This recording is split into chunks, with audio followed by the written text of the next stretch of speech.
So, ladies and gentlemen, really happy to have this next guest on, part of a team that is really killing it. Fortis MMA out of Dallas, Texas, under the guidance of the amazing coach Saif Saud. We just talked to Jeff Neal. We've had Macy Chesson. We've had Kennedy. We've had Steven Peterson. We've had Bea Malecki. These are all killers. Alex Morono is one of those killers, and I want to welcome you to the show, Alex. Awesome. Thanks, man. Excited to be on. Appreciate it, man. So you've been doing some really good stuff lately over the UFC 3-fight win streak. You had a very good pro career, and I think you had some good amateur wins as well, didn't you, or am I wrong? Yeah. So it was a while back, but so Mick Maynard, one of the matchmakers for the UFC now, he had an amateur promotion, Legacy Amateur Series, and even before that, Lone Star Beatdown, and I was the welterweight champ for that promotion. Nice, yeah. Well, your last fight was very impressive. It was with Max Griffin, right? Yeah. We had Max on our show a couple times. He's a nice guy. I'm sure you found him to be a pretty respectful opponent, or am I wrong?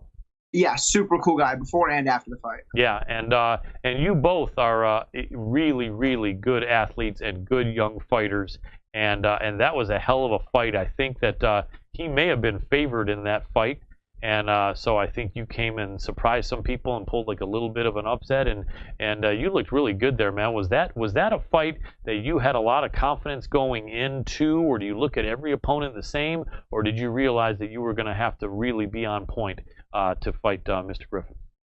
Yeah, getting that matchup was strange. For whatever reason, after watching, I think, a second fight in the UFC, I was sure we were going to get matched up in the future.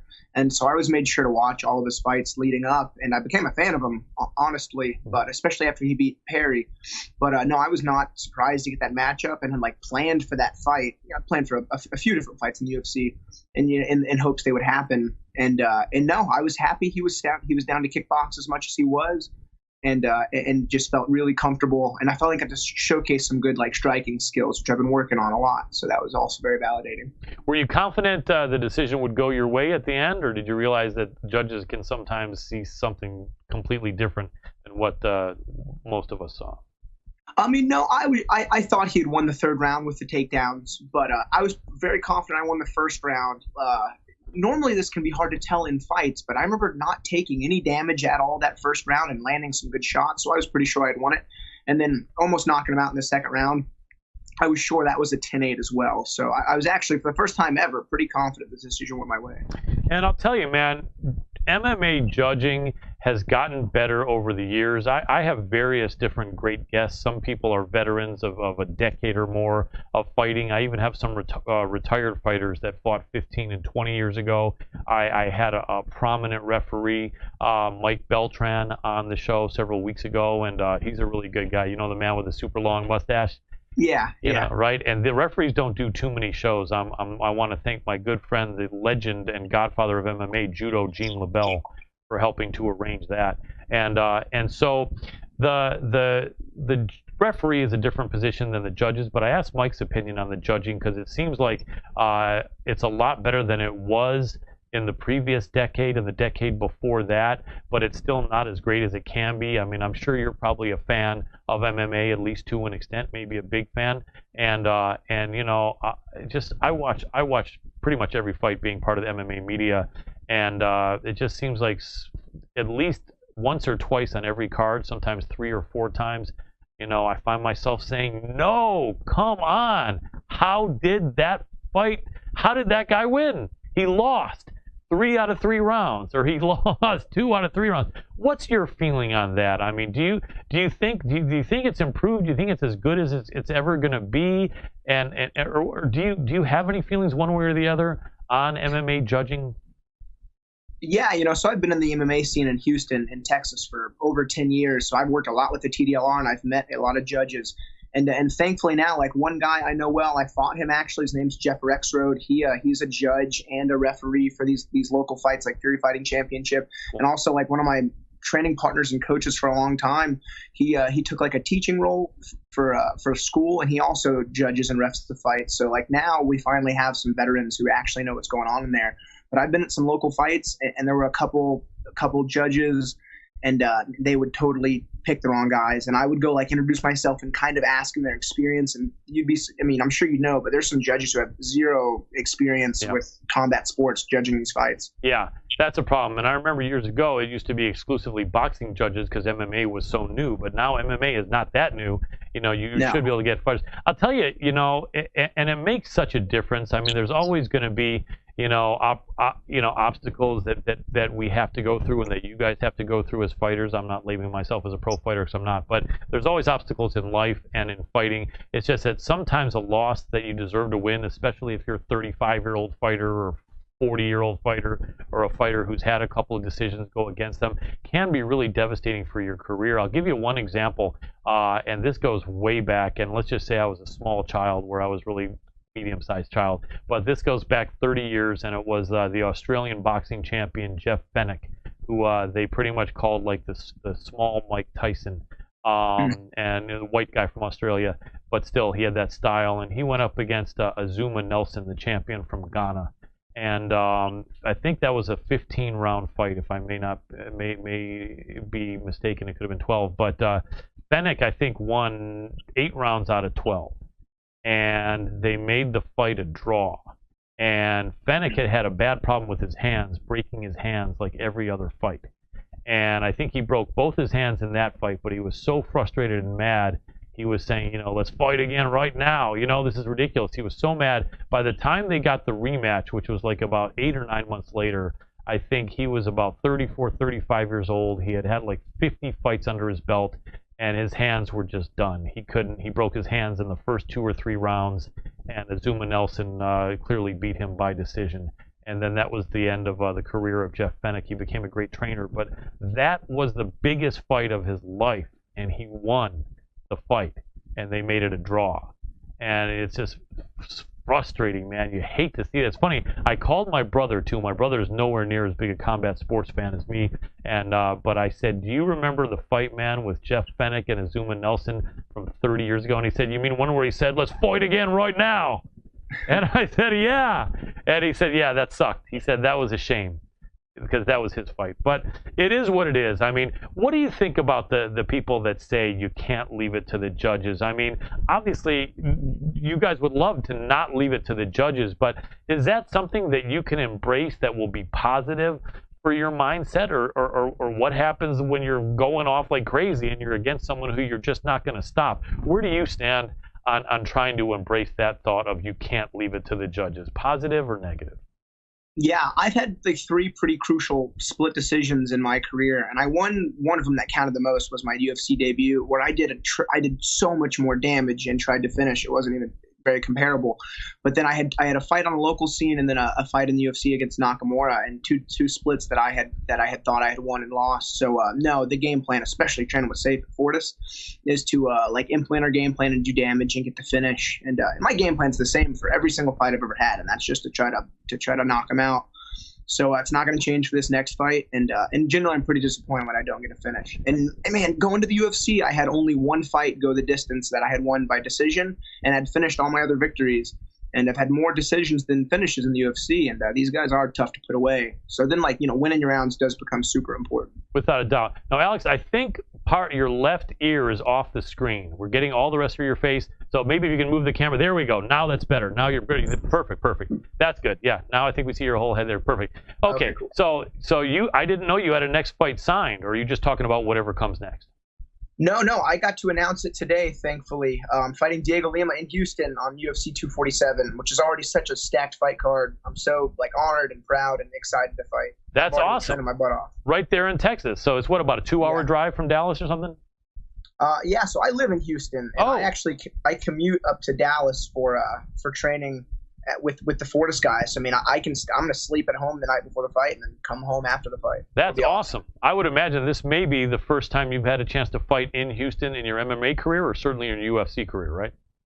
So I actually fought in the UFC in Houston back in February of 2017. I caught a young Nico Price, and it was a really good fight, and I didn't win that fight. And then I fought in Houston probably 20 plus times on the local scene back for Legacy and Fury. And so, man, there's nothing better. I have a big gym that I run here. I'm sure going to have hundreds of people there watching. It's going to be a lot of fun. That's awesome, man. That's got to be a great feeling. And to go back and I know get your first UFC win in Houston is going to be tremendous. And not only that, I wouldn't be surprised if probably your entire Fortis team might be there, huh? Yeah, I know Ryan Spann is announced to fight. He's fighting OSP, which is just a fun fight for MMA fans, especially like longtime UFC fans. And I'm curious to see if they announce any other matchups. But and then Derek Lewis is also fighting on that card, and he and I used to fight on local shows together. And it's been so much fun watching him, knock everyone out and fight for the belt and just entertain the fans. So this is such a great night. This is my 10th UFC fight. It's like if there's any moment in my career that's gonna like define like what I've tried to accomplish, this is the fight I'm gonna really go for it on this one. Absolutely. And so tell us what the venue is, the name of the arena, and that date once again. Yeah, so it's February 8th, and it's at Toyota Center, and it's like a pretty big arena. It's not one of the biggest, but it's definitely not one of the smallest. And man, it's just, I remember last time I fought, walking out, just like the energy was incredible, and I can't wait to experience it again. And I got a killer team behind me to make sure I come out victorious. That's awesome. Does Derek still train over in Houston somewhere, or is he somewhere else? Yeah. I know he trains with his striking instructor Krugab, and they're down in the heart of downtown Houston. And I think he does his strength and conditioning locally as well. You think he'll be at 247? Yeah, he's fighting Alir Latifi. It's his heavyweight debut. Oh man! There's like I looked up their heights. I think Alir's 5'8" and Derek's like 6'4". That's crazy. Derek hits so hard. Yeah, I think it's a great fight. It really is, and it's funny because Latifi is probably going to try to Daniel Cormier him, and probably is going to have a harder time being much shorter than Cormier and a good wrestler, but not an Olympic level wrestler. So that'll be a good test for Lewis, man. What a funny guy he is, man. Was his personality always kind of funny and quirky, or did he realize just kind of to add to his appeal as a fighter, saying wacky, off the wall stuff was what he needed to do? You know what? We weren't from the same gym, so I didn't talk to him much, but he was always like very quiet. And even when he would do like local interviews, he was very soft spoken. And he's a very unique guy with his personality because he's so big and strong, and he's like a super funny, super nice, very humble guy. Yeah. And I think just like him having the platform just allowed his natural fun personality come out. It makes sense. I remember after he beat Travis Brown, he said, "Where's Ronda Rousey at?" Yeah, like, oh man, yeah. And some other great lines that he's had, man. Really, really funny stuff. But fighting though is serious stuff, and this is a really good fight you have coming up. And sorry, forgive me again. Remind us of the opponent. It's Diego Lima.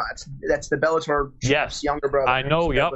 Absolutely. Sorry to interrupt you. Yeah, I know him well. Really interesting, man. You see his last fight. His style is so different than his brother's, Douglas Lima.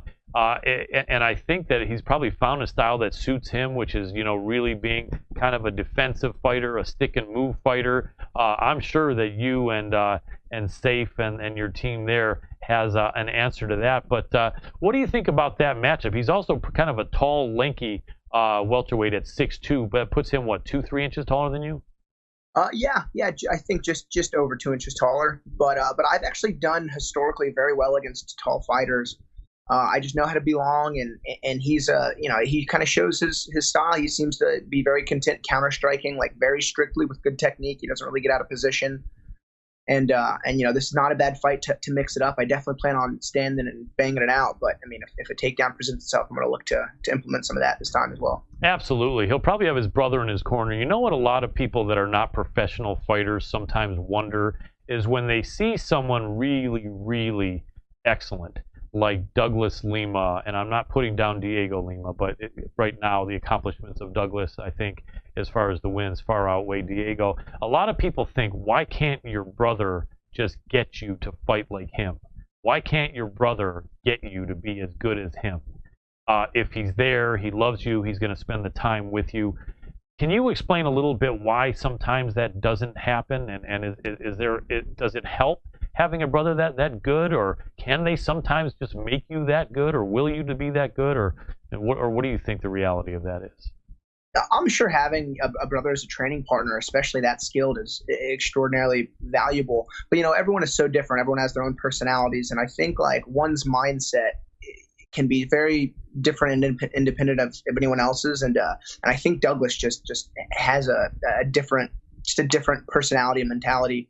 Because man, he's successful. He's won $1 million in that tournament, Yep. and it was cool that. And I watched Diego's last fight on the UFC in Australia when Whitaker fought Adesanya. That was crazy. Adesanya is the man. He's got some wicked counter striking. Yes. But that was that was Lima's third win in a row. Yep. And I'm on a 3-fight win streak, and I just got a lot of respect for his skill set, and he and his brother. And I thought it would be a challenging match and a fun match, because I see a lot of stand-up going down in this fight. Yeah, without a doubt. What is it about Fortis that makes all you guys so successful? That's something that I think a lot of people are curious about. How about these gyms that have 8, 10, 12, 15, 20 people like your gym that look like they have potential, but then only 1 or 2 of them ends up being successful? How come gyms like that are so prominent, but not gyms that have like 20 people and 18 of them are in the UFC and 2 of them are on their way there? How the hell does that happen? What's going on, or what's in the water over at Fortis MMA that's making this happen?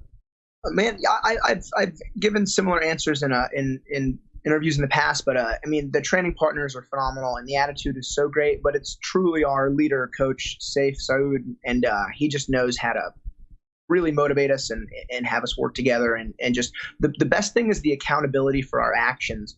Like when I first got to the UFC, I managed all my own training, and I have my coaches in Houston. I've had them forever. They're like my best friends, and we've been doing this a long time.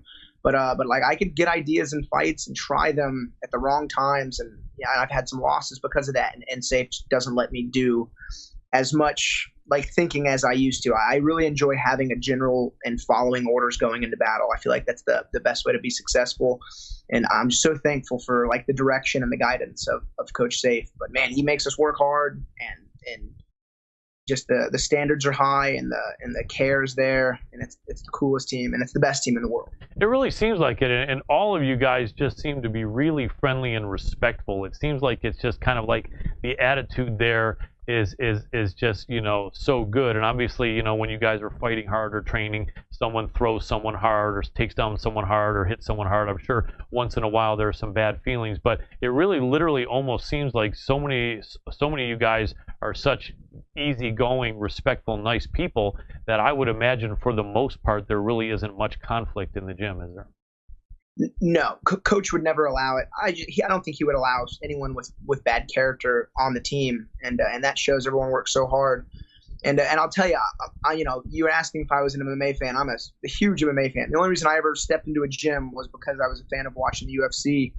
And and a couple weeks ago, I went to go spar, and I had to emulate Mike Perry to help Jeff Neal out, and then later that same sparring session, I had to emulate Anthony Pettis to help Carlos Diego Fiera out. Nice. And it was just like the UFC nerd in me had such a fun night of training, because I got to like study tape and really try to fight like these guys I've been watching. Like Pettis, been watching him fight for years, and now he's fighting one of my teammates who I was a big fan of before I ever met him at Fortis, and it's just been so much fun, and just the knowledge in the room is it's unlike anything I've ever done before, and I've been training full time for 12 years now. That's awesome, man. And they say when you love what you do, it's like you don't have to work for a day. And I know the way to qualify that is the hard physical work you do isn't just like walking around and sitting around a pool drinking a mixed drink. It's hard work, right? But the fact that you love what you do and you really enjoy it definitely makes it a lot better life, doesn't it? Oh, 100%. And then, even in my non-training times, I have a martial arts gym that I run home, Gracie Baja the Woodlands.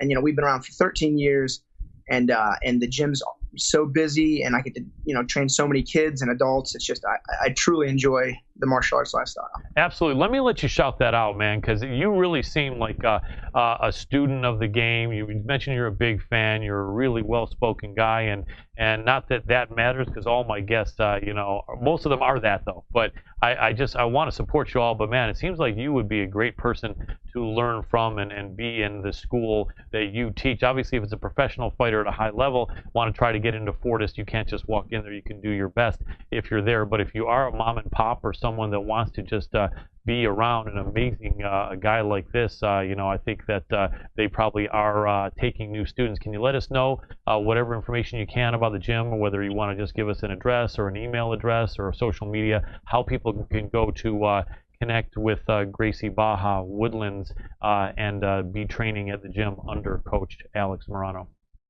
Yeah, I mean, so anyone in the area is interested, we've been around a long time. A lot of people know about us, but the website's MMAthewoodlands.com, and there's a lot of Gracie Bahas all around Houston, and I know a lot of those black belts personally and train with them a lot, and there's just excellent training in Texas in general, but in Houston especially, and then Dallas as well. Safe has a kickboxing class and jiu-jitsu classes as well, and he's on like the south side of downtown Dallas. Very cool.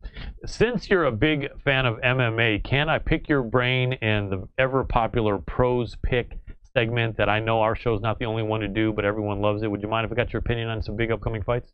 Oh, please, that'd be awesome. Awesome, really appreciate it. Okay, so coming up this weekend, we've got some interesting ones. The headliner is the man from Suriname they call Biggie Boy, Jair Zinho Rozenstruik, and I've been really high on that fighter ever since his first UFC fight. He's an amazing fighter, very composed, very calm. Unusual name. I don't think I haven't heard too many Jair Zinhos, and I never heard anyone named Rozenstruik before. In Suriname, I think, other than Tyrone Spong, he's the only guy representing Suriname. So I'm like, man, this is a unique dude. He's going up against the Demolition Man, Alistair Overeem. One of the more interesting things is you have a man with 9 fights in Rozenstruik going up against a man with 62 fights. A lot more wear and tear, though, on Overeem. Can you give me some insight that might be like kind of really interesting and informative to the audience, more than just picking a winner, but maybe tell us maybe a couple of ways that you think that fight may play out, and then a prediction if you have one? So this is a tricky fight because so I have the fight page on Tapology right in front of me now. So if I look away, that's what I'm looking at. Yeah. But for how do you pronounce the surname? It's Jair Zinho Rozenstruik. Oh, does he have a nickname? Biggie Boy. Okay, cool. So Biggie Boy has been knocking guys out in like seconds, and Overeem has been knocked out. But I read some stats on Overeem's, like his accuracy and his striking. He's the most accurate heavyweight, I think, in history, like 68%. And if you noticed, when he got to the UFC, after he got knocked out a couple times, he changed his fighting style, and he essentially became a counter striker, and he would use his takedown to like wear guys out. And then he got a lot of ground and pound finishes. And I think this is a heavyweight fight with knockout guys. It's almost always going to be 50-50, but I think either Biggie Boy knocks him out early in the first, or Overeem is able to like be a veteran and like really use all of his skill sets to keep him at range, like only throw effective strikes, and then use his takedowns to try to like slow the guy down from punching him. Yeah, I think just the level of experience for Overeem is just so much greater than Rozenstruik. Biggie Boy had the kickboxing experience, but I think Alistair had even higher level and more years kickboxing than Rozenstruik. Yeah. But yeah, I think that's going to be it. If Overeem can stay out of the line of fire for maybe the first round, and if he can start frustrating Biggie Boy or possibly get him onto the ground, then he could win it. It's such an interesting fight. It's almost like a kind of like a passing the torch fight, and I know that no fighter wants to be told that, hey, this is going to be a fight where you pass the torch and you're just going to be a gatekeeper from here. And you'd hate to see that for Overeem, even though some people would argue it's happened kind of already to an extent. But he's near the end of his career. This would be a really good win. I don't know that it would mean he's going to go for a big tear. But it could be a great time to retire, or at least maybe get one other fight. But he's going to try really hard. He used to train with our friends over at Jackson Wink, and no longer is there. But he started to do a lot of kind of John Jones stuff when he was there that he learned from John and the coaches, and that's really good stuff that would come in and help him a lot here. But he's got to stay out of that line of fire. Rozenstruik took that fight on, I think, about 3-4 weeks notice. Which is pretty good for a guy to step up and do that. But yeah, that fight could go either way. And I know that we also have, and you know what, I think this is not on this weekend, and my production staff had to go deal with some technical issues on another computer, so they can't pull up the card now. So let's skip to 245. That's the bigger card anyway. Before the 3 main fights, Jose Aldo going down in weight to bantamweight. How the heck could that happen when for the last 5 years people have said he can barely make featherweight? And everyone was saying his next stop is lightweight, but now he's fighting bantamweight against an amazing Marlon Moraes. Most of the pros I hear say the whole fight for Aldo is going to be with the scale. How do you think the fight with the scale goes for Aldo, and then how do you think that fight unfolds? So one thing, I fought in Calgary, and Jose Aldo was, I think, the co-main of the night, and I've never seen a fighter more respected by everybody on the planet than Jose Aldo. Like, every coach, every fighter, like, paid respects, and I had the honor of warming up next to him, and just, he was like silent, and he's an assassin. It's cool. I got a lot of respect for Aldo. I hope he can make the weight. That'd be awesome. I don't think he would take that risk on such a high caliber fight card on the pay-per-view and let that be an issue. So, I'm just hoping that goes well. But the fight itself, I think we're going to see one of the best kickboxing matches in the UFC, in recent memory. That's a super fun fight. Without a doubt, two Brazilians. I'm sure Moraes probably grew up looking at Aldo fight. And Aldo is really not that old a fighter. It's just that I think he turned pro when he was 18 and was in the WEC when he was 21 and the UFC when he was like 23 or 4. And so he's like 33 now or something, but he's had like 40 fights or something. Can you see the stats? Yeah, he is 33. That's a good call. He's been fighting a long time. Yeah, so I hate to say he's kind of an old 33 with a lot of miles on him, but still, what an amazing fighter, and I hope he does really well there. Let's get to the other fights on there. I know you're going to be pulling for your guy Jeff Neal against Perry. That should be a barn burner though, huh? Yeah. So right when I heard about the matchup, I went and watched Mike Perry's last 2 fights, and I tallied up which punches he threw, and like how many of each strike he threw, how he moved, how he defended, because I knew I was going to be Jeff's sparring partner, and I did not want to emulate Mike Perry and get my ass kicked. So I made sure I knew the style in and out so I could apply it as effectively as I could so I didn't take damage. And that mixed success, but man, Jeff trained so hard, and man, what an awesome fight card, and just what a great matchup. I'm extraordinarily excited for the 14th. Absolutely. I know that fighters always want to thank their coaches or their family and can't always remember to thank their friends they trained with, but love to see if he pulls it out by beating Mike by overcoming the exact stuff that you threw at him, and love to see him say thank you, Alex, for this win, and have people know that. But I know not every fighter can remember to do that. Jeff seems like a great guy though, and so I'm sure even if he doesn't say that, he'll probably be thinking of you, having you been the one that portrayed Perry in the training with him. So that'd be exciting.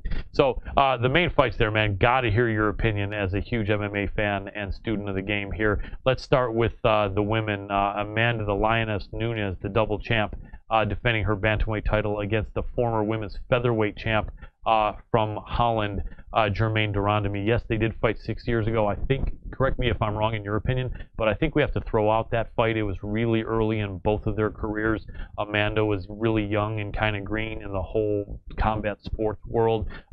Germaine wasn't young and green in the world of Muay Thai, but had not much of an idea at all about takedown defense or the grappling. Now Germaine de Randamie is over at AKA learning some serious grappling. And does know what takedown defense means. Amanda is now in her prime. Give me a couple of ways that you think that fight may unfold, and a prediction if you have one. Man, I would love to see Nunes just continue her knockout rampage. She's the coolest, best female fighter of all time. She's just beating everybody, and I'm going to be respectful. I'm not a big fan of de Randamie. She's hard to really like, especially after hitting Holly late after the bell. Yeah. Refusing to fight Cyborg, and just there were so many things. And again, I hope Nunes blazes through her. We'll see what the odds are. But man, de Randamie has a lot of kickboxing experience, and she's a big female in comparison to some previous opponents. So I really hope she's not the one to dethrone Nunes. I don't think it'll go down that way, but I think she got a good chance compared to some of her last opponents. Yeah, you could be right. Not even. Holly was rock solid. So was Cyborg. Nunes is double champ for a reason. Without a doubt. All right, the last one, it's a big one, but give me only 1 minute here because we got to, within the next 3 minutes, be off the air.